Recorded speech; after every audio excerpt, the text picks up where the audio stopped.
최혁진 의원님 질의해 주시기 바랍니다. 네, 후보님, 질의를 하기 전에 예. 아까 이제 존경하는 김성규 의원님께서 양평군 공무원 안타까운 죽음과 관련해서 하신 말씀에 다소 이제 사실관계가 아닌 것이 있다라고 판단돼서 그거부터 이제 국민 여러분께서 정확히 아셔야 되기 때문에 말씀을 좀 드리겠습니다. 아까 말씀하시기를 양평군 공무원 정모 씨가 특검의 압박에 의해서 사망을 하신 것처럼 단정적으로 이야기를 하셨고 그 수사에 참여했던 분이 그럼에도 불구하고 마치 승진을 해서 특혜를 본 것처럼 이야기를 하셨는데 정확히 제가 파악하고 있는 바로는 특검에서는 강압적인 수사가 없었다라고 여러 차례 입장을 밝혔던 것으로 알고 있고요. 당시에 이제 언론 보도에 경향신문 보도입니다.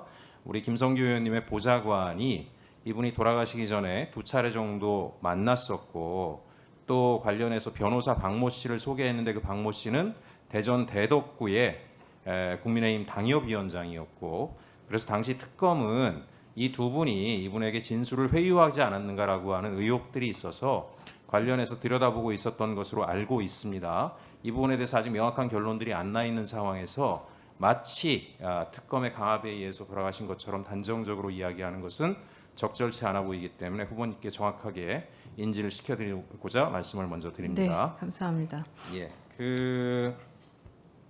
모두의 창업 프로젝트 얘기가 오늘 많이 나왔어요. 예. 저는 굉장히 긍정적으로 생각을 했습니다. 이런 것들이 사실 저는 적극 행정의 가장 대표적인 사례라고 생각을 합니다.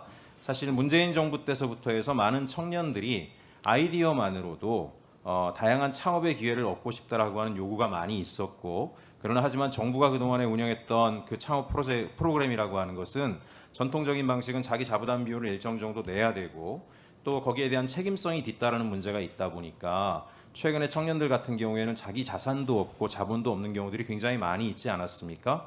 그래서 이제 중기부가 궁여지책으로 그 사이에 했던 것이 창업전 아이디어를 지원하는 프로그램이나 이런 것들이 일부 있었던 것으로 저는 알고 있습니다. 하지만 이런 프로그램들을 사실 관련 부처에서 적극적으로 하는 데는 리스크가 좀 따르고 실질적인 성과가 확인되지 않는 상황에서 새로운 프로그램을 전격적으로 하는데 좀 어려움이 있다 보니까 못했는데 장관님께서 전격적으로 밀어서 이 프로그램이 이제 구체화됐다라고 생각을 합니다. 다만 정보 유출이라고 하는 것은 좀, 아쉽고 안타까운 얘기긴 하지만 그럼에도 불구하고 모든 적극 행정에는 그런 리스크가 따르는 건데 문제는 그거를 개선하고 보완해서 더 나은 프로그램으로 나가면 되지 않을까라고 생각을 하고 있습니다. 저는 이제 총리가 좀 되시면 이 중기부에서 선고한 이 프로그램을 여러 부처가 좀 협력해서 다양한 분야의 모두의 창업 프로그램으로 확장해 보면 어떨까라고 생각을 해보는데요. 총리님 의견은 어떠십니까?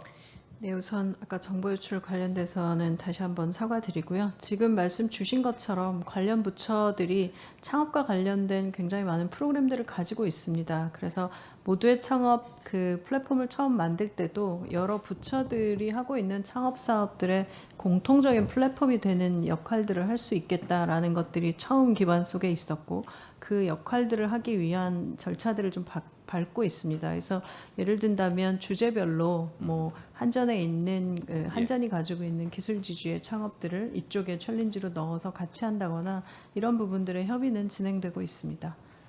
예, 그리고 또 한 가지는 이제 아이디어를 가지고 정부에서 채택을 받아서 아이디어를 성숙시킬 수 있는 기회를 갖더라도 이게 실제로 비즈니스가 되려고 하면 또 많은 자기자본 투자도 해야 되고 위험이 따르지 않습니까?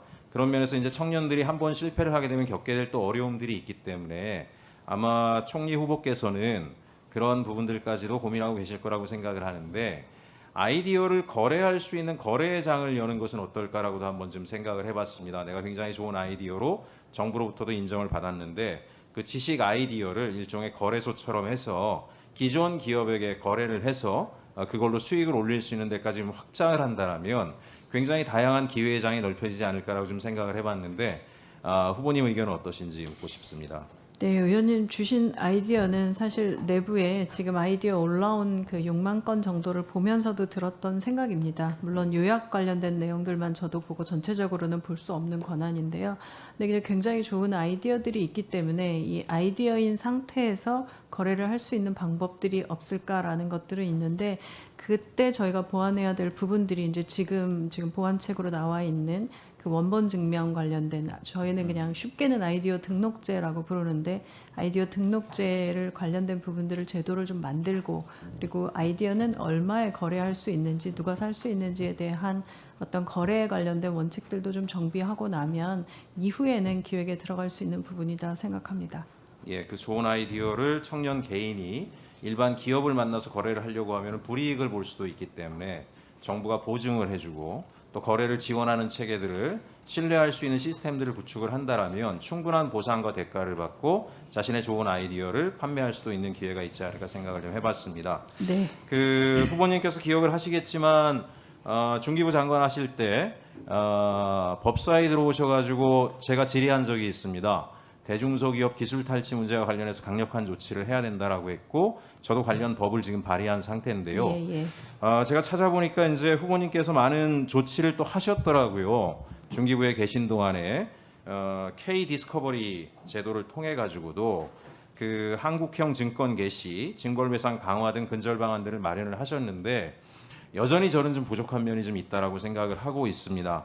어쨌든지 간에 중소기업 입장에서는 기술을 빼앗기고도 법정에 가서 빼앗겼다라고 하는 것 자체를 입증 책임을 하는데 대단히 어려움이 있지 않습니까? 예. 그 부분에 있어서 이제 기술을 뺏어간 것으로 의심을 받고 있는 대기업이 뺏지 않았다라고 하는 것을 입증할 수 있는 절차를 분명하게 만들어서 책임의 소재가 약자에게 귀결되는 일이 좀 없도록 해야 하지 않겠는가? 왜냐하면 여전히 보게 되니까 지금 중소기업 승소일 같은 경우가 32%밖에 안 되고 기술을 빼앗겨서 억울하다는 분들 중에 그 중에서도 손해 인정률이 17%밖에 안 되더라고요. 그러니까 이제 평균 같은 경우에 청구액은 한 8억 정도가 되는데 돌려받는 건 1억밖에 안 되는 거예요.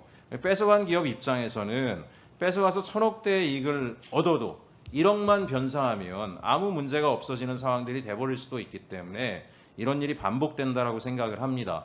그래서 저는 이제 제가 낸 법안에서 보게 되면 어쨌든 간에 뺏어간 자에 대해서 굉장히 강력한 처벌을 해야 된다. 징벌적 손해배상을 지금 현재 현행이 3 내지 5배라고 돼 있지만 사실은 한 최대 10배까지는 해야 되지 않겠는가. 또한 중소기업이 빼앗겼다는 게 입증이 돼서 승소하게 되면 소송 비용까지도 사실 중소기업들 같은 경우에는 현재 수준에서는 빼앗긴 기술에 대한 보상을 받더라도 소송 비용도 상쇄가 안 되는 경우들이 대단히 많이 있습니다. 이런 불합리한 제도가 대한민국의 강소기업이 안 나오는 원인이라고 생각을 하고 있고 그런 면에서 이제 AI 기반으로 굉장히 많은 창업자들이 시장에 나오지 않겠습니까? 그 많은 창업자들이 훌륭한 기술을 가지고 비즈니스를 하다가 그 좋은 기술들을 억울하게 다 빼앗기고 그다음에 제대로 보상도 받지 못하는 상황들이 된다라고 하면 우리 사회의 창업 생태계라고 하는 것 자체는 여전히 후진적으로 머무를 수밖에 없을 것이다라고 저는 생각을 합니다. 그래서 총리께 후보께서 총리가 되신다라면 결국 공정한 시장의 거래 그리고 이 시장 안에서의 약자들이 헌신적인 노력으로 자신의 전 생애를 쏟아부어서 만들어낸 좋은 기술들을 이렇게 억울하게 빼앗기고도 법정에서 이기고도 그에 대한 충분한 대가를 받지 못하는 상황은 반드시 근절시켜야 대한민국이 제대로 된 시장 생태계가 구성이 되지 않겠는가 저는 생각을 합니다. 일단 중기부에서 보다 진전된 조치를 하신 것에 대해서 저는 기대감을 갖고 있고 이제 총리가 되신다라면 이게 여러 부처의 협업을 통해서 이 안전장치를 만들어야 된다라고 생각하기 때문에 경찰청도 제대로 움직여야 될 테고요. 그래서 이런 부분들에 대해서 좀 구체적인 대안을 만드셨으면 좋겠다. 그걸 레거시로 좀 만드셨으면 좋겠다. 그래서 떠나셨을 때 대한민국 기업 생태계가 완전히 뒤바뀌었다. 대한민국의 소자본 창업자들도 정말 열정을 다 바치면 큰 기업으로 성장할 수 있는 기회의 장이 넓혀졌다. 이런 것들이 좀 남았으면 좋겠다라는 저는 기대를 좀 하고 있습니다. 이 부분에 대해서 후보님 의견을 좀 듣고 싶습니다.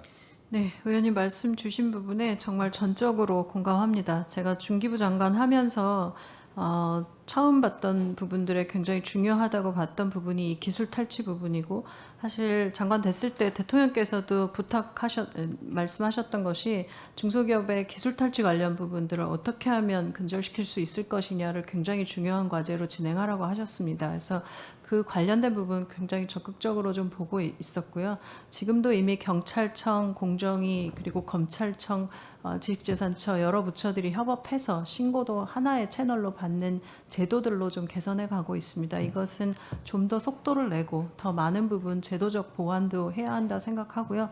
소송 가기 전에 중기부가 지금 행정적으로 저희가 미리 소송 가면 너무 시간이 오래 걸려서 행정적으로 가는 그 절차들도 있는데요. 그 부분들 좀 더 강화돼야 된다고 생각합니다.